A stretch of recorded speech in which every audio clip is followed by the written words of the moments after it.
اس سے قبل تو یہ شکایت دوسری طرف آتی رہی ہے کہ جناب ابوبکر صدیق کے حوالے سے الفاظ کا چناؤ ٹھیک نہیں ہوتا رہا ہے، لیکن یہ پہلی دفعہ ایسا ہوا ہے کہ ایک سنی کہلائے جانے والے شخص نے اپنی گفتگو کے دوران اسی مسئلے کو بیان کرتے ہوئے اس کی زبان سے ایک ایسا لفظ جو ہے نا وہ صادر ہوا جو کہ بی بی پاک سلام اللہ علیہا کے شایان شان کسی صورت میں بھی نہیں تھا، اور بالخصوص جس مقام پر اس نے وہ لفظ استعمال کیا تو وہ مقام تھا ایک عبارت کی تشریح، اور وہاں اس نے کہا کہ ان کے لیے خطا کا اس معاملے میں امکان ہے، اور وہ بجائے امکان کے کہنے کہ اس نے کہا کہ نہیں امکان نہیں بلکہ ان سے ایسا ڈیفینیٹلی یہ خطا ہوئی ہے۔ اس جملے نے پوری امت مسلمہ کو چونکا دیا، کیونکہ سیدہ پاک کے لیے پورے 1400 سالہ تاریخ میں کبھی کسی نے اس طرح دھڑک اور دیدہ دلیری سے یہ نہیں کہا کہ اس معاملے میں وہ جو ہے نا وہ خطا پر تھیں یا غلطی پر تھیں، اور جس جگہ انہوں نے یہ لفظ خطا استعمال کیا وہاں پر اس کی کوئی اور تشریح بھی نہیں ہو سکتی، وہ سیدھا سیدھا خطاب ہمارے گناہ کے ہے، کیونکہ وہ انبیاء کی معصومیت کے مقابلے میں ان کی امکان خطا کو بیان کر رہے تھے جہاں معنی متعین ہے۔ تو اس وجہ سے نہ صرف اس مسئلے پر اہل تشیع کی دل آزاری ہوئی بلکہ اس پر سب سے زیادہ ایکشن تو لیا ہی اہل سنت نے، اور یقیناً حق بھی بنتا تھا، کیونکہ ہمارا تو مذہب ہی یہی ہے، مسلک ہی یہی ہے کہ ہم کسی بھی مقدس ہستی کے حوالے سے کوئی ہلکا جملہ برداشت نہیں کرتے۔ سر آپ کیا سمجھتے ہیں کہ یہ جو سارا کام ہوا یہ جان بوجھ کے ہوا یا نادانی میں منہ سے نکل گیا؟ دیکھیں، جو گفتگو کا پیرایا ہے وہ تو سارے آپ سمجھ سکتے ہیں کہ جس پیرائے میں انہوں نے گفتگو کی وہ کوئی توہین کی نیت آپ سمجھ لیں یا بی بی پاک کو ڈیگریڈ کرنے کے حوالے سے وہ نہیں تھی، لیکن علمی تکبر، نخوت اور جس کو کہتے ہیں نا اجڑ پن، اس کی وجہ سے وہ غلطی سے نکلا ہوا لفظ جب بندہ اس پہ ڈٹ گیا تو ظاہر ہے جب ایک بندے سے سبقت لسانی سے لفظ نکل جائے اور بعد میں کہے نہیں میں نے جان بوجھ کر کہا ہے تو پھر وہ تو اس کا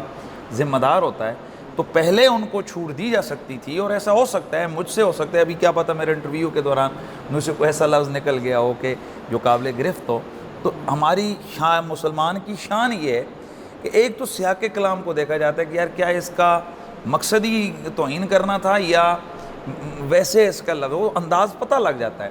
تو ان کا انداز جو تھا وہ مسئلہ بیان کرنا تھا، لیکن لفظ غلط نکل گیا، اس پہ ان کو ڈٹنا نہیں تھا، اس پر ان کو معافی مانگ لینی چاہیے تھی کہ یار غلط ہو گیا، اللہ معاف کر دے، بات ختم۔ لیکن وہ غلطی پہ ڈٹ کے جب اس نے دلائل دیے آگے تو انہوں نے اس غلطی کو اور اتنا غلطان بنا دیا کہ اب اس سے نہ کوئی تعویل وہاں ممکن ہے اور نہ وہاں سے جو ہے نا وہ کوئی چھٹکارا ممکن ہے۔ اچھا، اس معاملے پر آپ نے بڑی محنت کی، علماء اکرام نے بڑی محنت کی، ان سے جا کے بات کی، ہر طریقے سے ان کو سمجھایا کہ آپ ہمیں یہ الفاظ واپس لے لیں۔ آپ کیا سمجھتے ہیں کہ اب چونکہ یہ اب معاملہ چل رہا ہے، اب آپ کی جو انجمن ہے وہ کس طرح اس کیس کو آگے لے کر جائے؟ دیکھیں، بنیادی طور پر تو اس میں اہل تشیع اور اہل سنت ہم سارے متفق ہیں کہ اس بندے سے غلطی ہوئی ہے، لیکن جو کیس انٹر کروایا گیا ہے وہ اہل تشیع کی تنظیمات کی طرف سے کروایا گیا ہے۔ تو ظاہر مشترکہ کاز ہے، ایسا کئی دفعہ ہوا ہے کہ جب نبی علیہ السلام کے صحابہ کے حوالے سے توہین کہیں کی گئی ہے تو وہاں دیوبندی مکتب فکر اور اہل سنت نے مل کر اس گستاخ کے خلاف جو ہے نا وہ سٹینڈ عدالت میں لیا۔ تو اس دفعہ چونکہ ذرا معاملہ الٹ آ گیا، اس دفعہ اہل بیت کے حوالے سے، تو اس دفعہ پھر اہل سنت اور اہل تشیع دونوں ہی اس مسئلے کے فریق ہیں، دونوں ہی اس ایک پیج پہ ہیں، اور اس طرف وہ بے ادبی کرنے والا شخص ہے۔ تو کیس چونکہ اس میں انہوں نے کیا ہوا ہے تو ظاہر ہے جو عدالتی رولز ہیں ان کے مطابق عدالت نے یقینی طور پر اس مسئلے کے لیے اسکالرز کو بلانا ہے۔ تو اہل تشیع تو اپنے مکتب فکر کی ترجیحات یا تشریعات کے مطابق اس کو ایکسپلین کریں گے، تو ہم اہل سنت و جماعت جو ہم سمجھیں جس حوالے سے کہ یہ بے ادبی اور ہم نے ان سے توبہ کا مطالبہ کیا، بلکہ پوری امت نے مطالبہ کیا،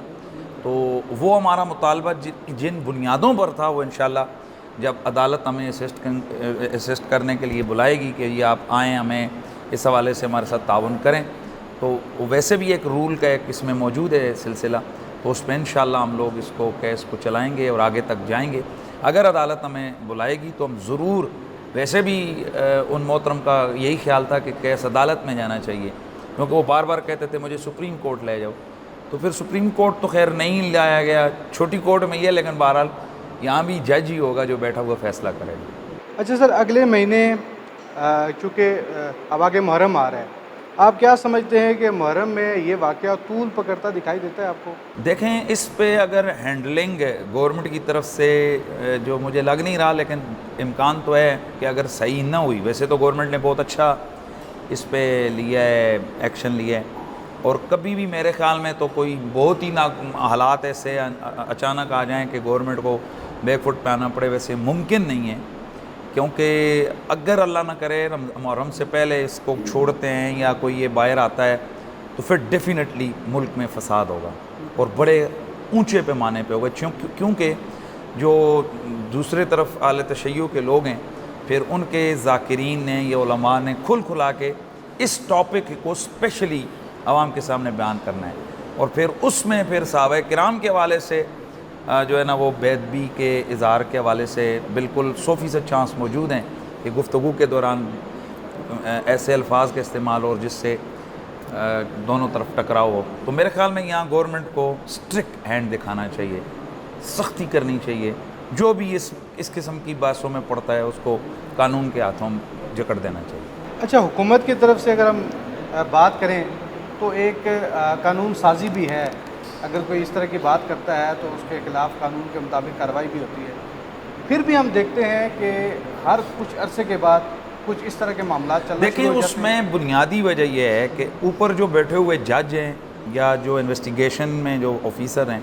ڈیفینیٹلی ان میں سے ہر ایک کا کسی نہ کسی مسلک سے تعلق ہوتا ہے، تو جہاں فیصلے یا اس کی جو تحقیقات ہیں اس میں پھر اپنے مسلکی اس کے حوالے سے ہم دیکھتے آئے ہیں پہلے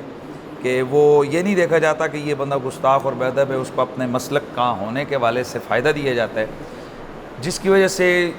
کہ پولیس کی انویسٹیگیشن نامکمل ہوتی ہے، پھر ایسے لوگ چھوٹ جاتے ہیں، جب چھوٹتے ہیں تو پھر اس کے بعد دوسرے بندے کو بھی دلیری آتی ہے، وہ کہتا ہے دوسرا چھوٹ آیا تو میں بھی چھوٹ جاؤں،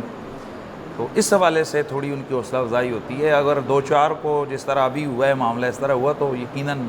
کبھی بھی کوئی نہیں بولے گا اس مسئلے۔ اچھا، آخر میں ہم آپ سے یہ پوچھنا چاہیں گے کہ آپ کیا سمجھتے ہیں کہ علماء اکرام ایسے جو واقعات ہیں ان کو کنٹرول کرنے یا ان کو مکمل طور پر ختم کرنے میں کیا کردار ادا کر سکتے ہیں؟ دیکھیں اصل تو مرکزی کردار ہے ہی علماء کرام کا ہے، اور اس دو جو واقع ہوئے ہیں اس میں پاکستان کی ہسٹری میں پہلی دفعہ ایسا نظر آیا ہے کہ یہاں ان بے ادبی کرنے والوں کو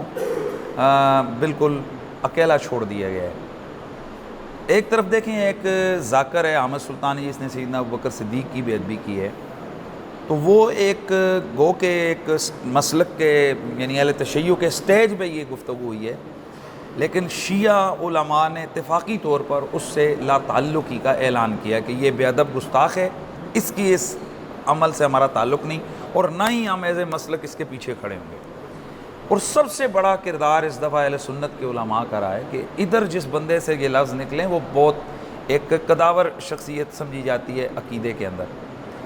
تو اس شخص کے خلاف اس لیول پہ آ کے کھڑا ہو کر اس کو مسلک سے خارج قرار دینا، میں سمجھتا ہوں یہ بہت بڑا سٹیپ لیے علماء نے، اور یہ بتا دیا ہے کہ جو سنی لوگ ہیں وہ اپنے عقیدے کے اصول پر کمپرومائز نہیں کرتے، کوئی بڑے سے بڑا ہو یا چھوٹے سے چھوٹا ہو، اگر وہ کسی پاک ہستی کا بے ادب ہے تو اس کو اپنے قریب نہیں آنے دیتے ہیں۔ تو علماء کا یہ بہت بڑا کردار ہے، اور آئندہ بھی علماء ہی یہ کر سکتے ہیں، یہ باقی کوئی نہیں کر سکتا، اور مل بیٹھ کے انشاءاللہ یہ ساری چیزیں جس طرح ابھی ہوا ہے انشاءاللہ یہ آگے بھی ہوگا۔ اچھا، آخر میں کیا ون لائنر میسیج دیں گے جو دیکھنے والے ہیں کہ کس طرح ان چیزوں کو ٹیکل کریں؟ کیا دیکھیں جی، بنیادی طور پر تو یہ ہے کہ میں اہل تشیع اور اہل سنت کے حوالے سے میسیج دینا چاہوں گا کہ ہم یہ کبھی سنی ہو کر یہ مطالبہ نہیں کرتے ہیں اہل تشیع کو کہ جو ہمارے مقدسات ہیں آپ ان کو اپنے مقدسات سمجھیں، باقی رہ گئے جو شیعہ حضرات کی مقدس ہستیاں ہیں یعنی اہل بیت، وہ تو ہمارے لیے بھی مقدس ہیں، یعنی ہمارا تو مسئلہ ہی اور ہے۔ ہم تو ایک درگاہ کے بارے میں پتہ چلتا ہے یہاں اللہ کا ولی بیٹھا تھا، ہم اس کو سجا کے پھول ڈال کے بیٹھک بنا کے بیٹھ جاتے ہیں کہ یار یہاں اللہ کے ولی کے قدم لگیں، ہم تو معاملہ ہی اور ہے۔ میں صرف اتنا میسج دینا چاہوں گا کہ ایک تو اگر بندے سے کبھی غلطی ہو جائے وہ ڈٹے نہیں، بزرگوں کی بات مان لے اور اپنے آپ کو عاجزی دکھائے تو بڑے فتنوں کے دروازے بند ہو جاتے ہیں۔ اور دوسرا کہ آپ بھلے آپ کے کوئی مقدسات نہیں، لیکن آپ دیکھتے ہیں کہ یہ دوسرے عقیدے اور مسلک کے مقدسات ہیں، تو آپ ان کے حوالے سے بھلے علمی اختلاف ضرور رکھیں، لیکن الفاظ کے چناؤ میں 1000 مرتبہ سوچ کے لفظ کا چناؤ کریں کہ میں کیا لفظ بول رہا ہوں، اس سے کسی میرے دوسرے مسلمان بھائی کا دل تو نہیں دکھے گا۔ بس یہ میرا میسج۔ بہت شکریہ مفتی صاحب، آپ نے پروگرام میں وقت دیا۔ ناظرین، علماء اکرام کی ذاتی توجہ کے بعد امید ہے کہ مسئلہ حل کی طرف جائے گا۔ ہمیں بھی چاہیے کہ ایسے شر پسند عناصر کے خلاف آواز اٹھائیں جو مذہبی منافرت کو پروان چڑھاتے ہیں۔ آپ بھی اپنی رائے کا اظہار ضرور کیا کریں، کیونکہ آپ کی رائے ہمارے لیے بہت قیمتی ہوتی ہے۔ اپنے میزبان سہیل ملک کو اجازت دیجیے۔ اللہ حافظ۔